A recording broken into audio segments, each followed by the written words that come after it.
Today's episode, I might be a little sweaty still, but it's all right. You guys will get it. It's a real show. It's a dude show. If I was all wet and this was a sex show for women, then it'd be weird.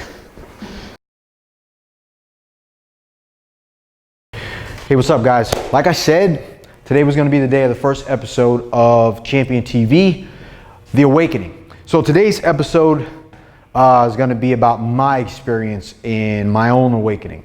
And any one of you guys who've ever watched or listened to, our audio stuff. So I have an audio book called The Awakening of Champion. It's all of my experiences as it related to my own personal awakenings, because I found a lot of guys are just still asleep where they are in their lives, because unfortunately we get a lot of guys that apply from Champion. And as I talk to them about what's going on with them, primarily most of them are elite level businessmen, or at least playing at a very high game in their life so far as their business is concerned. They're entrepreneurs, no matter what it is that they're doing, they're making their own income, they're in control of their own destiny. But the thing that eludes them is their marriage or their relationship.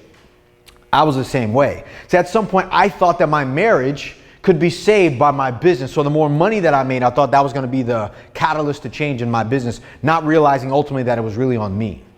So my own personal awakening really started, or let me start like this. My time really began where I realized that I was asleep, as I began to create this other persona of myself.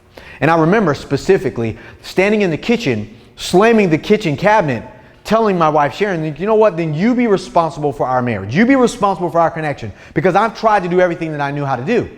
Now, shortly before that, my wife had came home, and I was sitting on the couch, because what I had done was I created this email account with this for myself, which was an alter ego, and the name on the account was Vince instead of Victor, right? Because I was too pussy to use my own name, because I felt like, hey, maybe my wife and I weren't connecting because she wasn't into me anymore, because I had tried everything I knew how to fucking do. That had never been a problem for any of my other past relationships, because all of my other past relationships, to be honest with you, were like filler relationships. They just there to make me feel good about myself and whatever, right? It was just sex. So in this marriage, I was like, man, I really want to do good, because I already had a failed marriage prior to being married to my wife, Sharon. So sitting on the couch, I had created this alter ego of this guy named Vince, and I would email my wife and pretend to be this other guy, like, hey, I saw you. And we would try to do these cool rendezvous that we used to really do when we were dating. And we were meeting up at, like, you know, gas stations and having sex in bathrooms and doing a bunch of cool shit that I liked. But I thought it was what she needed from me, because I didn't really feel like I was worthy, like I was enough sometimes, right? So when she came home, she didn't respond that day to my email. She didn't even like message me back or anything. So I was really like, okay, what's up? Maybe she was busy. Was this? So when I confronted her in the kitchen about this, I'm like, hey, babe, you know, did you get my text messages? Did you get my email today? And she's like, yeah, you know, I got it.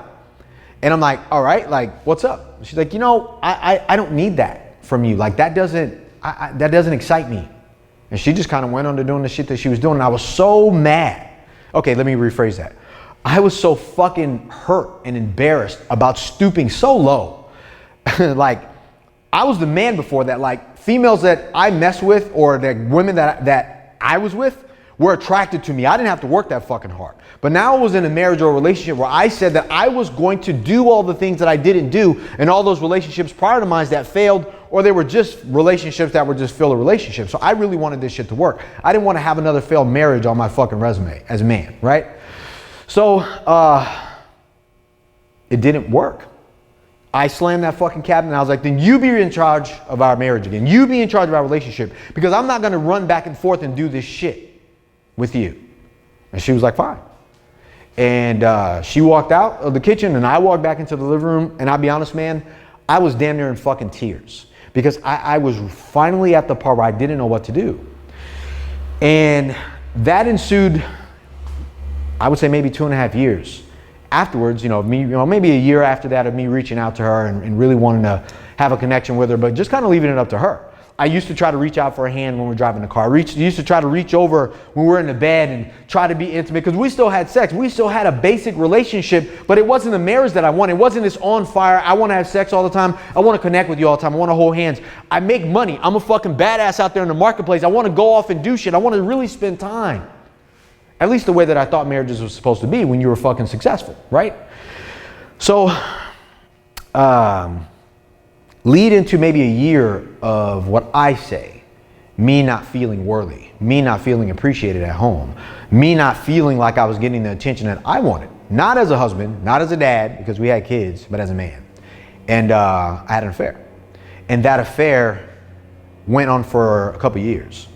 And really, unlike other situations, you know, that it was one of those deals where when it all came down to it, I wanted my wife. I wanted a marriage that worked, and I wanted a relationship as a man. And I was really ready to get it no matter what. And I just chose. Unlike other people to make fucking excuses, I chose. It was where it was.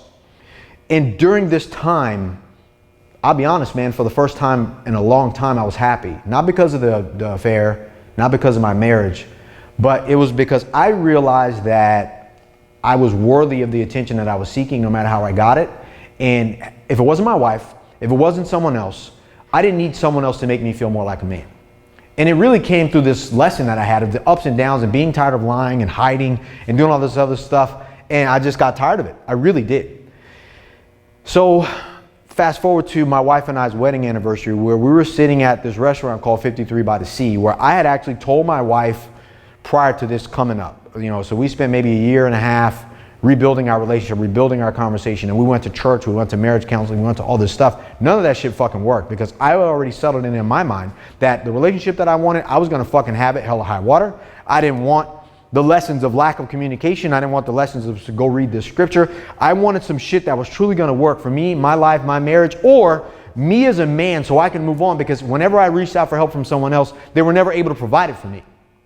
And that searching, that deep pain that I felt in my life couldn't be fulfilled by anybody else. It couldn't be fulfilled by anything other than my own seeking, my own lessons, and really ultimately would have been my own losses.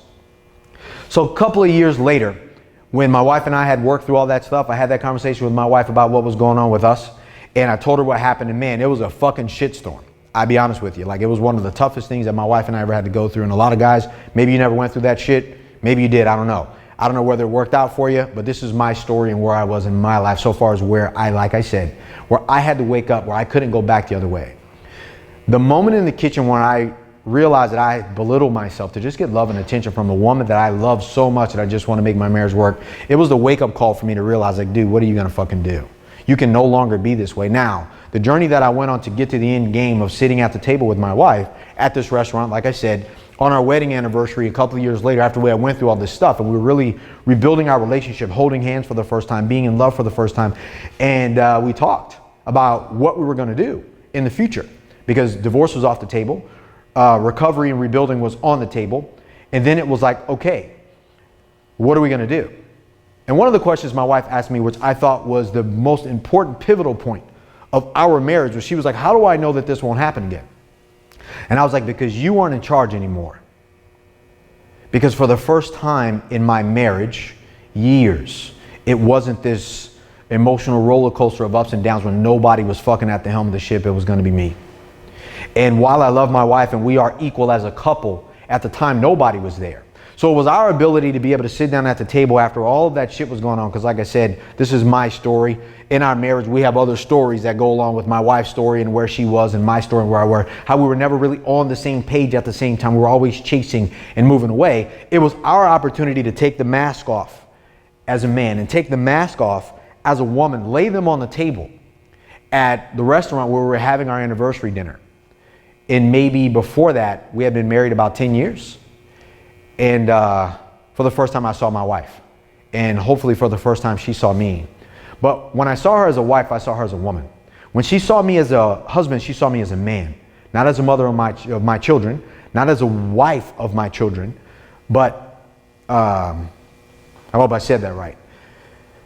Not as me looking at her as the mother of my kids, and not as her looking at me as the husband of her children, but as a man. The camera is on the, there you go. Looking at both of us for the first time, it was like new. I can say that April 6th, that day, I fell in love with my wife again for the first time. Because the woman I fell in love with before may not have been the real woman. And the man that she fell in love with before that time may not have been the real man. Because technically we were newlyweds. because I had been in a marriage prior to, she had been in a marriage prior to. I was 27, 28 years old when we got married. She was 30 or 31. And within that timeline, the first 5 years of our marriage were ups and downs. And then, like I said, the first 2 years we had children, and 3 years into that we had twins. So we already had this life without the answers in the map to how to succeed in a marriage, to how to succeed in a relationship, to have a marriage that was on fire, to where we were actually attracted, lusted after each other, tethered to throwing some kids in the game and throwing business in the game and stresses in the game and growth into the game. Because let's face it, I wanted to grow. My wife, Sharon, wanted to grow. And now we had Marquise and we had Max and Leo, my kids, my younger kids, because we have older kids too. It was that awakening moment that I was able to take a look at my life and take a look at the times that I had really pulled everybody into my care, into this prison. Like I said, into my own pit of hell, into my marriage, into my relationship.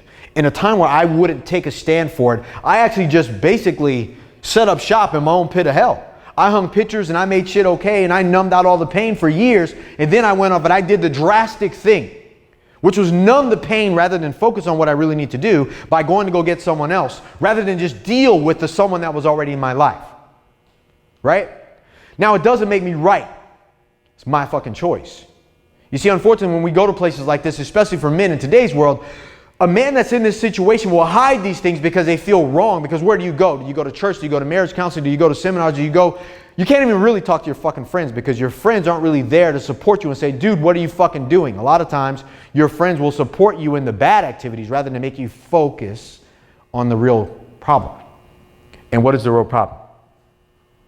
For me, I stopped being who I was supposed to be. I stopped believing that I needed someone outside of me to save me, or I started believing I needed somebody outside of me to save me because I really was looking for attention and love and appreciation because I had won all these things in my business, and I was looking for my wife to make me feel better, to kind of add that additional part of me that I thought I was missing. But actually that additional part was really in myself. When I woke up from that space of saying, okay, I can no longer go where I am. My marriage is failing. I'm having an affair. I've just rebuilt my business, and now that I'm in this state of hell, I like to call it, was this prison that I was in. I was trapped. I had involved my business partner.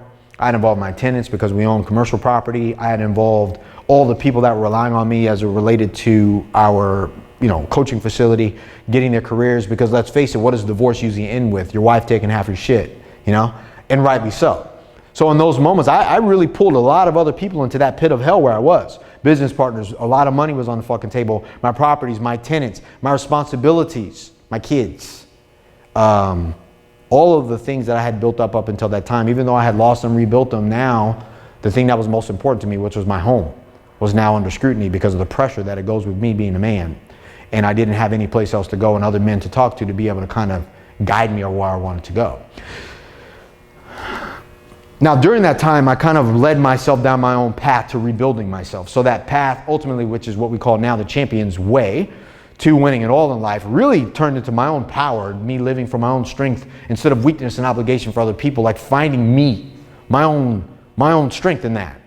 And I don't really know how else to say that, but I want to say that to you because if you take a look at your own life, maybe question where you are. And we'll just stick on relationships because that's what today's episode is about. My relationship was the pit of hell that I was in. It was, like I said before, was in my marriage. I found that I was so ashamed of who I was and frustrated and felt unappreciated and unloved and unworthy that I had nowhere else to go, and I was fucking miserable. It didn't matter how much money I had. It didn't matter how much properties I owned. It didn't matter how fast I grew my business. I was alone, even in a room full of people. And when I went to the business people that I knew and other people from church or other guys that I just associated with, I didn't even know how to start to talk to them about that, really, because I was embarrassed and ashamed about where I was in my life. And I find a lot of guys are in that space, especially when we talk to guys in the beginning phases of when they apply for champion to come to selection, which is our 3-day experience here in Oahu, Hawaii. I ask them, like, how is shit going? So while they may come in board and they want to talk about their marriage, when I ask them about the real hell that they're going through, man, it really comes undone. And they start talking to me because in the end, when I really ask the real questions that other people won't allow you to answer because they're expecting you to soften the blow, I find out the truth. And these guys find their own truth within that too, because they start to realize, like, dude, with not being who I need to be, with settling in on the pit of hell that I'm choosing to stay in, I am actually keeping my family, my kids hostage. my wife hostage, my property's hostage, or if they have another business hostage, all the people that were relying on them, they're all keeping these people hostage and numbing the pain by doing nothing about it because they won't face reality that they're the ones that can either enslave their family or keep them in that place or free them, right? So they can enslave them or they can keep them there by not doing anything, or they can actually free them by making decisions. But that decision doesn't come with looking at the other people. It comes from looking at themselves and taking charge of that, owning your full responsibilities about who you are, and then stepping into the dogfight of your life and making a responsibility and say, look, you know what, here's what I'm going to do. I'm going to choose to free my family. I'm going to choose to free myself by taking full responsibility of where I am, and I'm now going to take charge. Kind of like I had to do for my wife and I, my marriage, my relationship. Now, I don't dominate. We're on equal playing field. My wife's a powerful force by herself. But it was for the first time that I realized in that instance when I said you aren't going to be in charge of our relationship anymore, I was kind of almost saying, hey, look, I'm actually going to take responsibility for my own feelings. I won't leave it to somebody else to make sure that I feel worthy or appreciated. That's not your job. But within that dynamic of us being together, I'll be responsible for my feelings, but I won't lay that heavy burden on you to make me feel better about myself. I'm going to feel better anyways. And because of it, we will make better decisions as a family. I'll make better decisions as a man, and hopefully as I'm making better decisions as a man, you will make better decisions as a woman. And if you don't, that's not my problem. I will make sure to hold the fort down because I'm here for us. I will carry the weight, and I continue to do that. And I'm grateful because my family always brings up the slack whenever I'm feeling weak. That's what a real family is about. That's truly what winning it all is about anyways in this brotherhood, is to have a family that works together and plays together, and everybody's on the same fucking team because nobody's lying, nobody has anything hidden anymore, and everybody has the ability to say what they want to each other without somebody else getting pissed off, because it's the truth. It's our truth as individuals without judgment, man and woman, right? And because of it, there's a real fucking attraction to somebody that you can tell the truth with, all right? So in today's episode, I wanted to kind of share my story with you about my own personal awakening moment where I realized that I was belittling myself to get attention from someone else for the attention that only I can bring to me. That when I really realized, when I finally woke up from that space and I stopped lying to myself, and I really couldn't go back. All the damage that I had caused over the next few years of really being asleep and pulling everybody else into the hell that I thought, I'll be honest, man, that I actually pinned on everybody else, that I was like, hey, look, the reason why this is happening is because they did this and I'm doing this now. I made it all reactive rather than realize that I create my fucking life. Nobody else is responsible for my world except me. And then that meant that if I'm responsible for the world that I was building around and pulling everybody into this pit of hell that I stayed in, I was also capable and responsible for making a conscious decision of pulling us all out if they were going to be the ones to stay with me. And that came based on a decision from them. I was like, hey guys, here's where I'm heading with my wife. You aren't responsible for our relationship anymore. I will be responsible, boo. That's a heavy burden to bear for you. For you to carry my feelings, your feelings, all the other feelings, because let's face it, I'm holding you all hostage by not taking responsibility for where I want us to go, the life that I want us to live together. I owe you that. And like I said, first time we held hands in a long time. First time we looked at my wife as a woman and be like, man, I love this woman. First time, hopefully, she looked at me as a man and go, damn, I love this man. If we're going to be monsters, let's be monsters together. You know, like nobody's perfect. And we were able to pull that together, and we have a great family. Like Sharon's my best friend. You know, Max, Leo, my kids, my older kids, like I love everybody. Our family's one of the tightest families you'll ever fucking see. We build businesses together. We build organizations together. We do ideas together. We laugh. We have a good time. We work. We grind. We do all of that stuff together. We are a fully functional 100-mile-an-hour fucking family, and we're all champions, and we all win it all. Each one of us as individuals. That's what I wanted. So there's a lot of men out there that may be wondering, like, man, how do I get that? What is it that I'm supposed to do? Well, first off, just like everything else with us, we require every man that comes on board into champion for one to live the standard that we live. That standard is very basic, and it boils down to you're going to have to be able to tell the truth, be real about where you are. Like I said in the beginning of this, a lot of guys come into champion, they refuse to be fucking honest about where they stand right now. And because they can't be honest and they're confused about where they are and they don't want to say where they are and they pretend that shit's not bad, they hold everybody else hostage because they're the only ones with the key to their prison that they're pulling everybody else into, that they refuse to crawl out of. And by doing that, they hinder everybody else's ability to be better. If you could just do that, take a look at your life and be honest about it, like I said, and we'll stick to this first episode into marriage, relationships, your connection with your wife, your connection with your family. As a man in your household, to be able to really love and do that shit the way that you're supposed to in today's world. Where are you at? What do you actually want? Not what you think everyone wants for you. Not what your church says, what your pastor says, what your friends say, what the people at your seminar say, with the consultants that you have. Not your wine drinking and beer party fucking buddies. What do you want today as a man in your house and your family for the things that you know for you are going to work? You owe it to everybody in your life to make a conscious decision to tell the fucking truth about that and start owning who you are. Because when you do that, the path to those things finally become clear for you. Now, you may not be able to get them on your own. Because the other side to the story about my story, my own awakening, I needed some level of accountability for other men who were stronger than me in those areas so I can make commitments and hold myself accountable to those areas, which is why I created Champion in the beginning. I was doing this shit alone.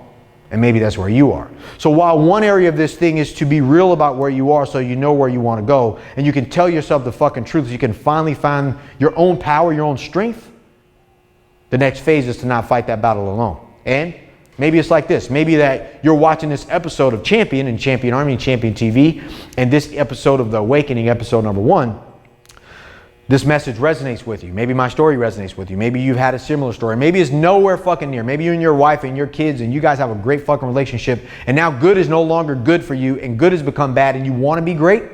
Or maybe you're not where you want to be and you want to take it to the next level. And joining Champion is a potential for you.